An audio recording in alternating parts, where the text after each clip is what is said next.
Hello বন্ধুরা, আমি গৌরাঙ্গ। তোমরা দেখছো বেঙ্গলি টেক। তো আজকে প্রচুর নিউজ আছে মোটোরোলার তরফ থেকে, রেডমির তরফ থেকে, রিয়েলমির তরফ থেকেও অনেক নিউজ আছে। আজকে রেডমির অনেক নতুন ফোন আসছে, তার নিউজও আছে, এবং মোটোরও অনেকগুলি ফোন ইউরোপে লঞ্চ করেছে, ইন্ডিয়াতে লঞ্চ করবে, তার নিউজ আছে অনেকগুলি আজকে। তো চলো তাহলে শুরু করা যাক আজকের গরমাগরম টেক নিউজ।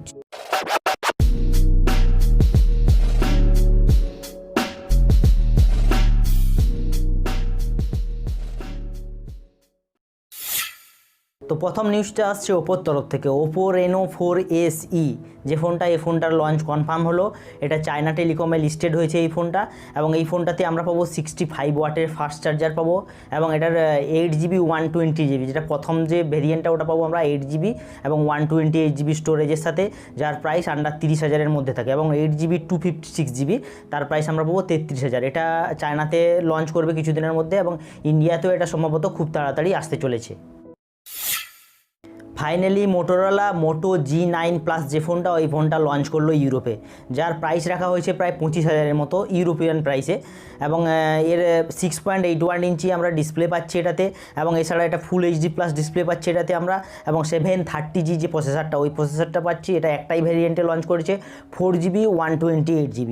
সেই সঙ্গে এটাতে আমরা পাচ্ছি 64 মেগাপিক্সেল কোয়াড ক্যামেরা সেটআপ, 64 + 8 + 2 + 2 এই ক্যামেরা সেটআপ, এবং 16 মেগাপিক্সেলের আমরা ফ্রন্ট ক্যামেরা পাচ্ছি। আবারও নেক্সট নিউজটা আসছে মোটোরোলার তরফ থেকে। মোটো রেজার 5G যে ফোনটা, ওই ফোনটা লঞ্চ হলো ইউএসএতে, যার প্রাইস প্রায় রাখা হয়েছে 1,02,000-এর 1,02,000 মতো, 1,02,000 হয়ে যাচ্ছে, 1,02,000-এর মতো। তো এটা ইন্ডিয়াতেও লঞ্চ করবে সম্ভবত খুব তাড়াতাড়ি। এর চেয়ে বেশি প্রাইসও আসতে পারে, বা সেম প্রাইসে, এইরকম সেম প্রাইসেও আমরা দেখতে পারি। 6.2 ইঞ্চি HD প্লাস ডিসপ্লে পাচ্ছি আমরা এটাতে, যে মেন যে বড় ডিসপ্লেটা হচ্ছে, ওই ডিসপ্লেটা হবে HD প্লাস আমরা পাচ্ছি, ফুল HDও না প্লাস অ্যামোলেডও না, যার প্রাইস 1,02,000 টাকা। এছাড়া পাচ্ছি 765G যে প্রসেসরটা, স্ন্যাপড্রাগনের ওই প্রসেসরটা পাচ্ছি। এটা একটাই ভেরিয়েন্টে লঞ্চ করেছে, 8GB 256GB, 48 megapixel plus 2 megapixel আমরা 48 মেগাপিক্সেল ব্যাক ক্যামেরা আমরা পাচ্ছি, এবং 20 মেগাপিক্সেল সামনের যে ক্যামেরাটা, ওটা 20 মেগাপিক্সেল আমরা পাচ্ছি। মোটোরোলার আরও একটি ফোনের লিক আসছে, সেটা হচ্ছে মোটো E7 প্লাস। এই ফোনটাও খুব তাড়াতাড়ি সম্ভবত লঞ্চ করবে, যেটাতে আমরা দেখতে পাচ্ছি 48 + 2 মেগাপিক্সেল ব্যাক ক্যামেরা, এবং সামনের দিক থেকে 8 মেগাপিক্সেল ফ্রন্ট ক্যামেরা আমরা দেখতে পাচ্ছি। 4GB 64GB ভেরিয়েন্টে আমরা এটা দেখতে পাচ্ছি, এবং স্ন্যাপড্রাগন 460 যে প্রসেসরটা, ওই প্রসেসরটা আমরা দেখতে পাচ্ছি। এটা সম্ভবত ইন্ডিয়াতে আন্ডার 10,000 আসবে, এবং ইউরোপিয়ান প্রাইস যেটা দেখা যাচ্ছে প্রায় 12,000 মতো এর প্রাইস রাখা হতে পারে, শোনা যাচ্ছে। তো নেক্সট নিউজটা আসছে রিয়েলমির তরফ থেকে। রিয়েলমি 7i যে ফোনটা, ওটা গিগবেঞ্চ এবং যে ইন্দোনেশিয়ান টেলিকম, ওখানে লিস্টেড হয়েছে, এই দুটোতে লিস্টেড হয়েছে। গিগবেঞ্চ যেটা বেশি আমরা যেটা দেখতে পাচ্ছি, এটা যে 662 যে প্রসেসরটা, স্ন্যাপড্রাগনের ওই প্রসেসরটা এই ফোনটাতে আমরা দেখতে পাবো, এবং এটা ফার্স্ট ইন্দোনেশিয়াতে লঞ্চ করবে। এটা ফার্স্ট আমরা ইন্দোনেশিয়াতে দেখতে পাবো, এবং তারপর সম্ভবত এটা আমরা ইন্ডিয়াতে দেখতে পাবো।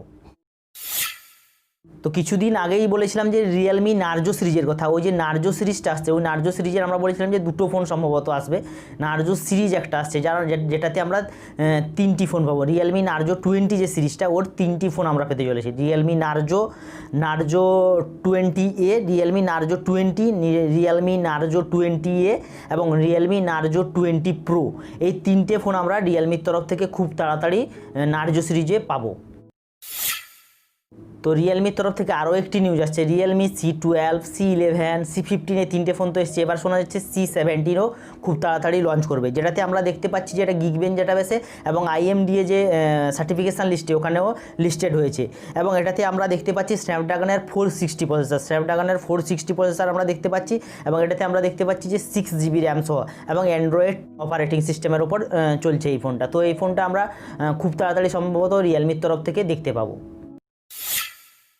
নেক্সট নিউজটা আসছে ভিভোর তরফ থেকে। ভিভো ওয়াচের লঞ্চ ডেট এর অ্যানাউন্স হলো, যেটাতে আমরা দেখতে পাচ্ছি 22শে সেপ্টেম্বর এটা লঞ্চ করবে, এবং ভিভো ওয়াচের কিছু রেন্ডার্স লিক হয়েছে, যেগুলো আমি স্ক্রিনে দেখাচ্ছি, এই রেন্ডার্সগুলো লিক হয়েছে। নেক্সট নিউজটা আসছে জিওনির তরফ থেকে। জিওনি S12 নামে একটি নতুন ফোন, X12 লাইট নামে একটি নতুন ফোন, যেটা গুগল সাপোর্টিভ ডিভাইসে আমরা লিস্টেড হতে দেখেছি, এবং এটা এখানে লিস্টেড হয়েছে মানে খুব তাড়াতাড়ি এর আমরা স্পেসিফিকেশান জানতে পারবো, এবং এছাড়া এটা খুব তাড়াতাড়ি লঞ্চ করবে। এর গুগল সাপোর্টিভ ডিভাইসে লিস্টেড হয়েছে মানে খুব তাড়াতাড়ি এই ফোনটা আমরা পেতে চলেছি। জিওমির আপকামিং যে ফোনটা আসছে Mi 10T Pro, ওই স্মার্টফোনটার কিছু ইমেজ আজকে লিক হয়ে গেছে। এই যে যেটা স্ক্রিনে দেখাচ্ছি এই ইমেজগুলো লিক হয়েছে। ফোনটা দেখে বেশ স্টাইলিশ মনে হচ্ছে এবং বেশ ওপরের যে ক্যামেরাটা বেশ ভালো, এটা মনে হচ্ছে যে ক্যামেরা সেন্ট্রিক একটা ফোন হতে চলেছে।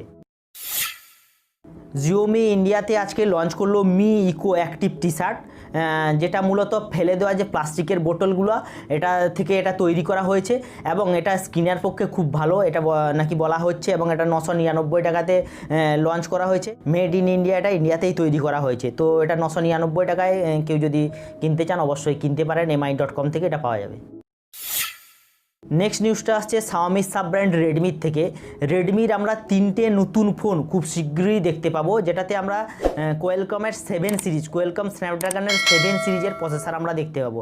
এর মধ্যে একটা ফোন আবার বলা হচ্ছে 768G, মূলত এই প্রসেসরে আসবে। তো যেটা রেডমি 10 সিরিজ আসছে, রেডমি নোট 10 সিরিজ আসছে, ওই সিরিজে সম্ভবত আমরা দেখতে পাবো না, কারণ ওটা শোনা যাচ্ছে যে মিডিয়াটেকের প্রসেসরে ওই সিরিজটা আসবে। অন্য কোনো সিরিজ হয়তো K40 সিরিজ, হয়তো ওই K40 সিরিজে আমরা হয়তো কোয়েলকমের এই প্রসেসরগুলো দেখতে পারি। বন্ধুরা, আজকের মতো টেক নিউজ এ পর্যন্ত। যারা দেখছো অবশ্যই লাইক করো, শেয়ার করো এবং অবশ্যই সাবস্ক্রাইব করো। যারা নতুন দেখছো অবশ্যই সাবস্ক্রাইব করো। সো আজকের মতো টাটা, বাই বাই, দেখা হবে আবার নেক্সট ভিডিওতে।